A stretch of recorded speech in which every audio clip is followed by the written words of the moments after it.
Fala, torcida vascaína, tudo beleza? Bem-vindos a mais um vídeo do canal Vasco Raiz e vamos às notícias que estão bombando hoje no nosso Vascão, galera. Fica comigo até o final, se inscreve no canal, dá aquela força aí, curte, comenta, compartilha, vai no botão hypar, que isso ajuda muito. Então vamos às notícias de hoje, galera. Bom, pessoal, agora a gente vai falar da vitória do Vascão contra o Audax italiano de virada lá no Chile, né, rapaziada? Nós sabemos aí que o Vasco fez um péssimo primeiro tempo, mas no segundo tempo o técnico auxiliar, né, com umas dicas de Renato Gaúcho lá via home office, deu umas substituições que mudou totalmente o rumo da partida, né, galera? E hoje a gente vai falar especificamente do cria da colina, Ramon Rick. Bom, galera, Ramon Rick foi oficialmente integrado ao elenco profissional do Vasco. O garoto impressionou nos dois jogos da Sul-Americana, foi titular na vitória por 3-0 contra o Olímpia do Paraguai, após Tietchan passar mal no aquecimento. Então isso fez com que a comissão técnica avaliasse como excelente o desempenho dele.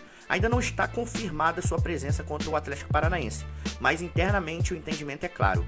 Rick agora faz parte da rotina do time principal, galera. E o Vasco já tratou de se calçar ali, né, em questão de contratual do garoto, né? Assinou o primeiro vínculo no ano passado, né? Renovação automática ativada até setembro de 2029, uma multa rescisória de 60 milhões de euros, 346 milhões de reais. Começou como meia, virou volante e hoje é referência na base, galera. A cria da casa, contrato longo, multa alta, o Vasco está se blindando com o menino, está se calçando, não vai dar mole aí para perder o moleque por valores aí irrisórios, né, galera? E uma excelente notícia para o Renato Gaúcho para o próximo jogo do Vasco em São Januário pelo Campeonato Brasileiro, né, galera? O STJD manteve a absolvição de Thiago Mendes, né? O volante está livre para jogar domingo contra o Atlético, né, galera? Julgamento ocorreu em Fortaleza, né?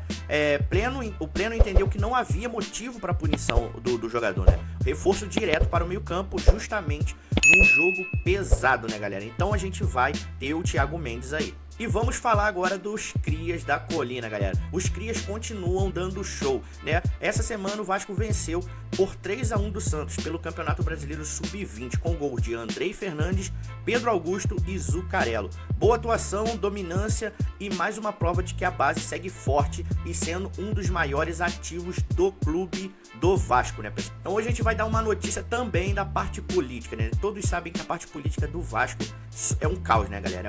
É um Deus nos acuda aquilo lá, né? E agora a gente vai falar aí, vai ter uma reforma do estatuto, né, do Vasco, né, galera? Uma matéria do GE dizia que ainda não havia data para votação do novo estatuto. Porém, um dirigente, né, teria omitido que a convocação já havia sido feita em 30 de abril. E a assembleia foi marcada para 12 de maio de 2026, né, de reforma híbrida.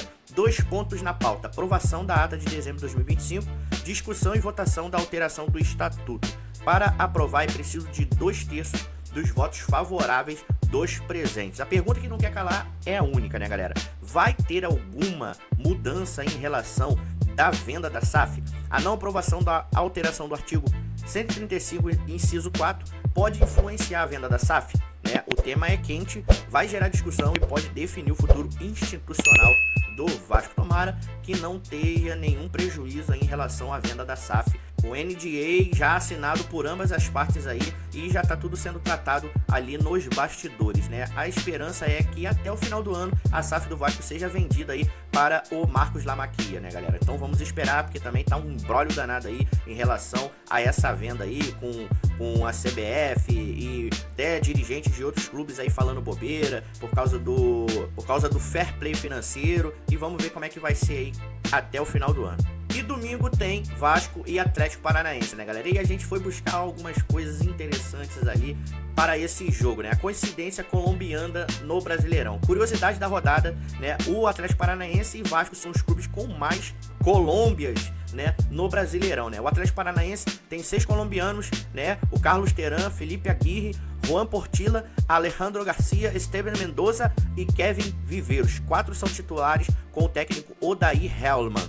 E o Vasco, né, tem o Carlos Cuesta, Rohan Rojas, Mariano Rinestrosa e Andrés Gomes, único titular absoluto com o técnico Renato Gaúcho. E no domingo eles vão se enfrentar. Então vai ser praticamente um mini clássico colombiano dentro do Brasileirão, né? Então vamos ver qual os Colômbias que vão se dar melhor nesse jogaço, galera. E essas são as notícias de hoje, né, galera? Então fica comigo aí, se inscreve no canal, curta, comenta, compartilha, fica comigo aí, comenta aí o que você acha desse clássico aí dos Colômbias, né? O que você acha aí em relação ao Ramon Rick ser integrado à base, ao time principal, né? Ao time profissional. O moleque tá demonstrando, né, que merece essa promoção, né, pessoal? Essas foram as principais notícias de hoje. Se gostou do vídeo, se inscreve aqui, curta, comenta, compartilha, deixa aquele hypar para o YouTube entender que o conteúdo é relevante, pessoal. Tamo junto, até o próximo vídeo. Vasco Raiz, casaca, rapaziada. Que Deus abençoe a vida de vocês. Tamo junto.